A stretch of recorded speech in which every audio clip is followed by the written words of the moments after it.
कहाँ भारत माता, जिनको बचाने के लिए हमारे देश के शहीदों ने, हमारे वीर बलिदानियों ने, जब भारत माता अंग्रेज़ों की कोड़े से सिसकती थी, उस समय हमारे देश के वैसे स्वतंत्रता सेनानी जिन्होंने अपने प्राण की आहुति दे करके माँ भारत की रक्षा किया था, मैं ऐसे भारत माता के ऊपर अगर किसी के द्वारा दाग लगाया जाता है तो मैं ये कहूँगा कि ऐसे लोगों का हाथ काट दिया जाए ताकि उस आबरू की तरफ उसका हाथ न उठे, उस आंख को फोड़ दिया जाए जो गलत निगाहों से महिलाओं को जो देखते हैं वह देख न सके। कि महिलाओं के द्वारा जितने भी दरिंदगी थे उनके घर को आग लगाया गया, जलाया गया, या उस महिला के द्वारा सही किया गया या गलत किया गया, इस पर आपको क्या कहना है?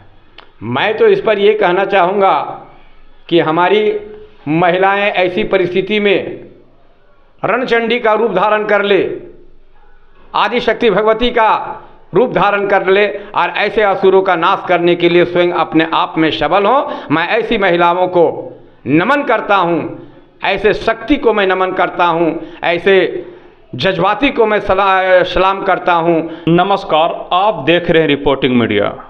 आज हम भारतीय जनता पार्टी के झुमरी तेलिया के नगर मंडल मंत्री भरतलाल पांडे जी से मैं एक विशेष चर्चा करूंगा, जो भारत देश में मणिपुर एक महिला के साथ में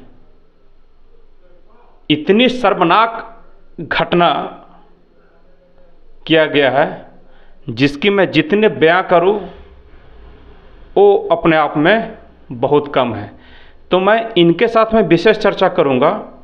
एक महिला को सरेआम नंगे करके घुमाना और उनकी वीडियो बनाकर वीडियो वायरल करना, कहीं ना कहीं भारत में तो कहा गया है नारी प्रधान देश है और नारी के जीवन को नरक बनाया जा रहा है।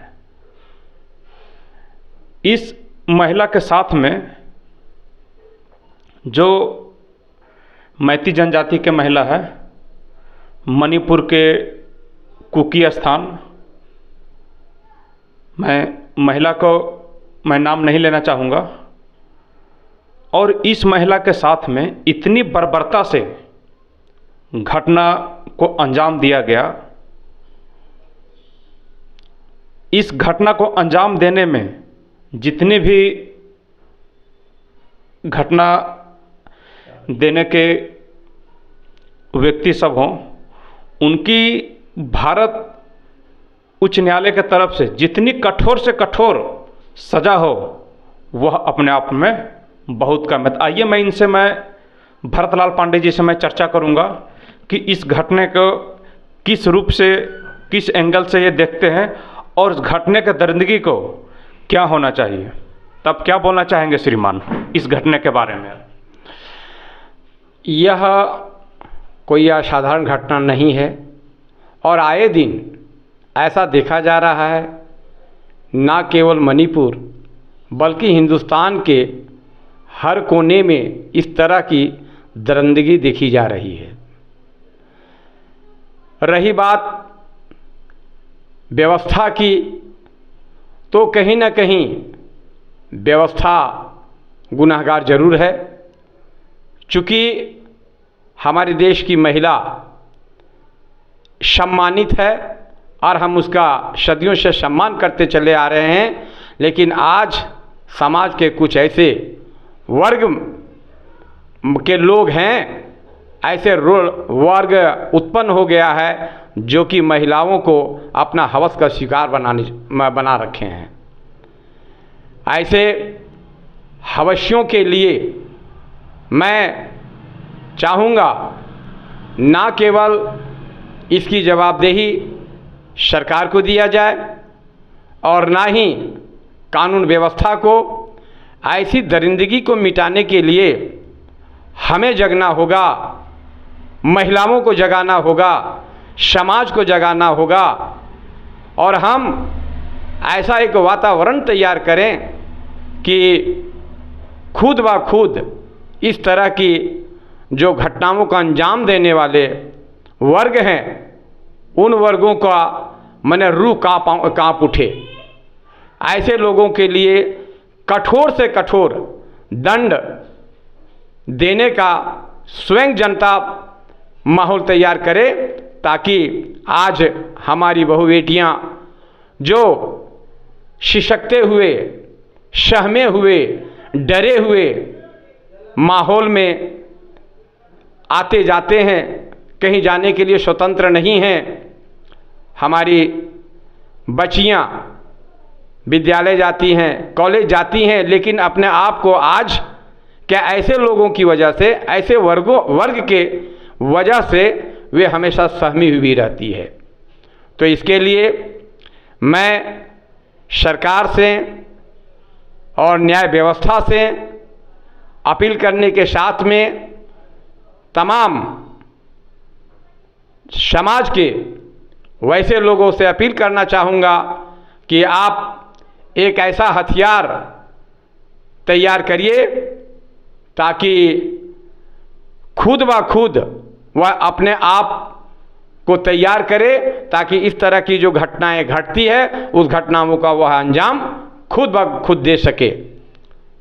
जैसा कि इस घटना के उपरांत, जैसा अभी अब आपने देखा कि मणिपुर में ये घटनाएं घटी, यह घटना 4 मई को घटती है और 19 जुलाई को यह वायरल होता है, जनता के सामने आता है, उनकी आंखें खुलती है।